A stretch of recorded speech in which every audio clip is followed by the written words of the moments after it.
કે એમાં મનને રોકી શકાતું નથી, તો મનને રોકવા શું કરવું? શ્રી કૃષ્ણે કહ્યું અભ્યાસ ન તો કૌંતેયમ વૈરાગ્યેન ચ ગૃહ્યતે. અભ્યાસ એટલે પ્રેક્ટિસ દ્વારા આસનથી લઈને સમાધિ સુધી ત્યારે તું પહોંચીશ, અથવા તો જયારે સંસારમાં વૈરાગ્ય આવશે તો મારામાં મન લાગશે, પણ એ બધાના માટે સંભવ નથી. ઘણીવાર આપણે ત્યાં ફરિયાદ કરતા હોઈએ, ભાઈ કે ઓફિસમાં મન લાગતું નથી, વિદ્યાર્થીઓ કે નિશાળમાં ભણવામાં મન લાગતું નથી, બહેનો કે ઠાકોરજીની સેવામાં મન લાગતું નથી. જ્યાં સેવા કરીએ ત્યાં પેલા મોબાઈલની ઘંટડી વાગે, જ્યાં સેવામાં મન લાગ્યું ત્યાં પેલી કુકરની સીટી વાગે, ચારે બાજુ મન દોડ્યા કરે. પુષ્ટિ માર્ગમાં એનો બહુ સુંદર ઉપાય બતાવ્યો છે, શેરિયાચરણ શિક્ષાપત્રમાં બતાવે છે. ઠાકોરજીની સેવા કરવા માટે આપણે બેસીએ ત્યારે 3 પ્રકારે ભાવન કરવું જોઈએ. સૌથી પહેલા સ્વરૂપ ભાવના. તમે જે પ્રભુના સ્વરૂપની સેવા કરો છો એ વ્રજની કઈ લીલાનું સ્વરૂપ છે. પુષ્ટિ માર્ગમાં સ્વરૂપો જુદા જુદા છે, લીલા ભેદ અનુસાર નામ જુદા જુદા છે, પણ 11 વર્ષ 52 દિવસ ભગવાને વ્રજમાં જે લીલા કરી આ બધા જ વ્રજ લીલાના સ્વરૂપો છે. સ્વરૂપ ભાવના, ત્યાર પછી લીલા ભાવના. ઘરમાં સાધનો હોય, ભલે આમ ચપટી વગાડીને સવારે ઠાકોરજીને જગાડીએ, પણ એ સમયે ભાવના કરવી જોઈએ કે ખીરકમાંથી ગાયોના ધણ આવે છે અને ગાયોના ગળાના ઘંટડીના રણકાટથી નંદાલયમાં પ્રભુ જાગે છે. આપણે ત્યાં નંદાલય અને નિકુંજ, બાલ લીલા અને કિશોર લીલા આ બંનેનું સાથે ભાવન કરવાનું હોય.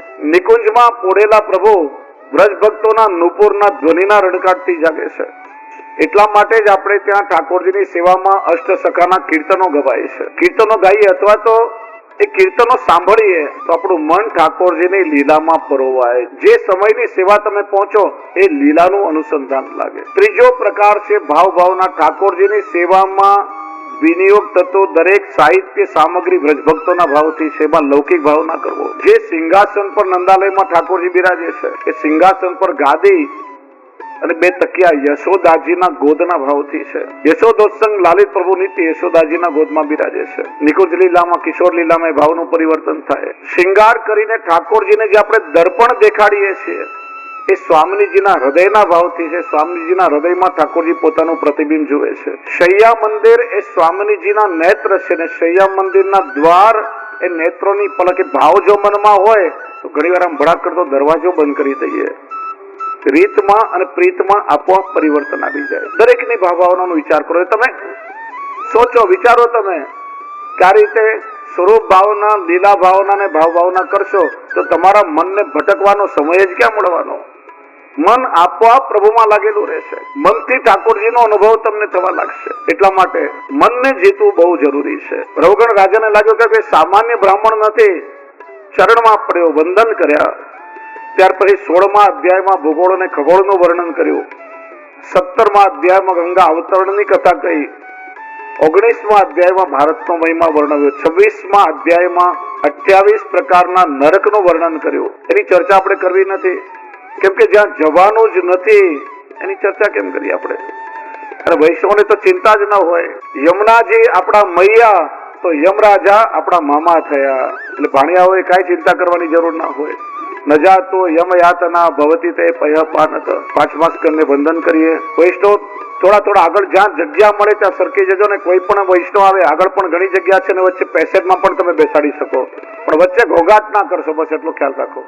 સ્વયંસેવકો પણ પાછળથી જરાય ઘોંઘાટ ના કરશો. જ્યાં જગ્યા મળે, મોટો પંડાલ છે, ઘણી જગ્યા છે, જ્યાં જગ્યા મળે વૈષ્ણવને બેસાડી દેજો. 6થા સ્કંદનું એ સૂક્ષ્મ દર્શન કરીએ. 6થો સ્કંદ પોષણ લીલા, પુષ્ટિ લીલા. પ્રભુનું વામ સાથળ. 19 અધ્યાય 3 પ્રકરણમાં છે નામ, રૂપ અને અર્ચન. સુખદેવજી કહે છે પાપી માણસ હોય એ જપ તપ વગેરે સાધનોથી જેટલો પવિત્ર ન થાય એટલો પ્રભુનો આશ્રય કરી અને પ્રભુની કૃપાથી શુદ્ધ થાય છે. 6થો સ્કંદ પોષણ લીલા છે. શ્રી મહાપ્રભુજીએ પોતાની ચિંતન પરંપરાનું નામ પુષ્ટિ માર્ગ એવું રાખ્યું છે. આ પુષ્ટિ શબ્દ ભાગવતજીમાંથી આવ્યો. પોષણ એટલે પુષ્ટિ, પોષણમ તદ અનુગ્રહ. ના સમજનારા લોકો કહેતા હોય પુષ્ટિ માર્ગ, પુષ્ટિ એટલે લાડવા, બુંદી, મોહનથાળ, ઢોર ખાઈ ખાઈને પુષ્ટ થવું એટલે પુષ્ટિ. આ સ્થૂળ દેહના પોષણના અર્થમાં નથી.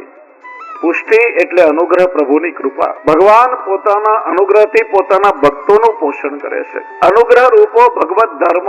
આ કૃપા, પુષ્ટિ કે અનુગ્રહ ભગવાનનો સર્વોપરી ધર્મ છે. ભગવાનમાં અનેક ધર્મો બિરાજે છે, પણ ભગવાન જ્યારે કોઈ અવતાર ધારણ કરે તો એ અવતાર કાર્ય કરવા માટે જેટલા શક્તિ, સામર્થ્ય કે ધર્મની આવશ્યકતા હોય એ અવતારમાં એટલા ધર્મો ભગવાન પ્રગટ કરે છે.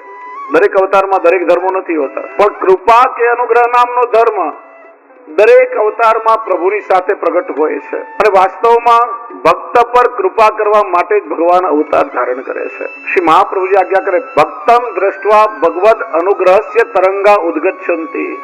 ભગવાન જ્યારે ભક્તની સામે જુએ ત્યારે ભગવાનની અંદર રહેલા કૃપા સાગરના તરંગો ઉછળવા લાગે કે હું મારા ભક્ત પર કઈ રીતે કૃપા કરું, શું કૃપા કરું, જેનાથી મારો ભક્ત પ્રસન્ન થશે. ભગવાનની કૃપાને બે પ્રકારે સમજીએ, સાધારણ અનુગ્રહ અને વિશેષ અનુગ્રહ. ભગવાનનો સાધારણ અનુગ્રહ થાય એના આલોક સંબંધી કે ભગવત સંબંધી મનોરથો ઠાકોરજી એમને કૃપાથી પૂર્ણ કરી દે છે. એમાં ઠાકોરજીને કઈ પરિશ્રમ નથી કરવો પડતો. પણ જેના પર પ્રભુની વિશેષ કૃપા થાય, વિશેષ અનુગ્રહસ્તુ વિરલજન વિષયો ભગવદ રૂપાત્મક ફલ સાધક.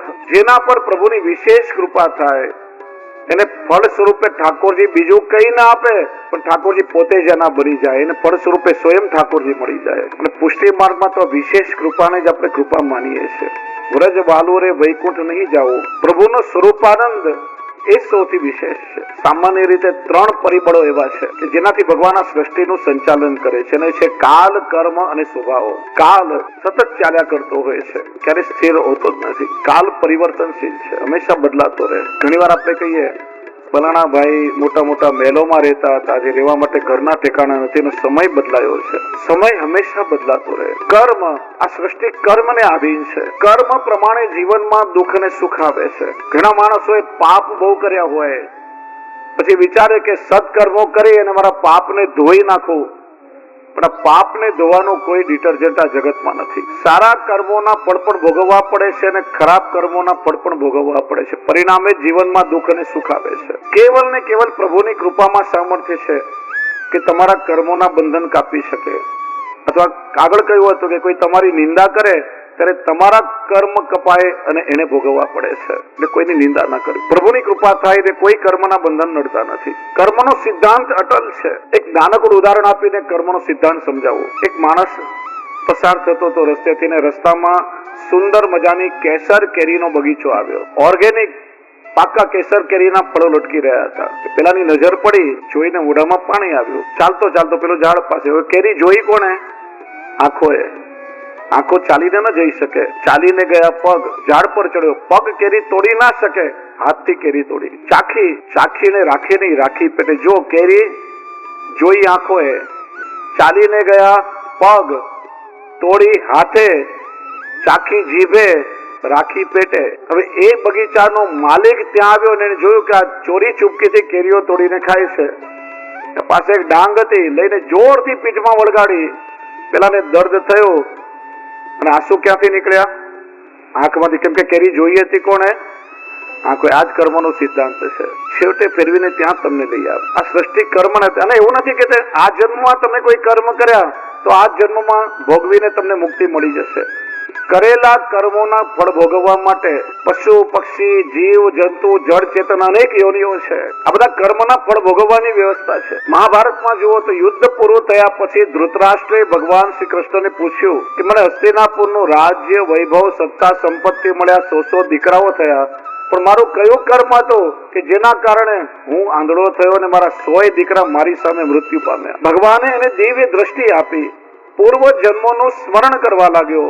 પૂર્વ જન્મનું સ્મરણ કરતા કરતા કેટલાય જન્મ પાછળ ગયો ત્યારે જોયો કે જન્મમાં એક શિકારી હતો, પારધી હતો.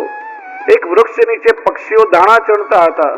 એને પકડવા એક બારીક લોખંડની જાળ ગરમ કરીને ફેંકી.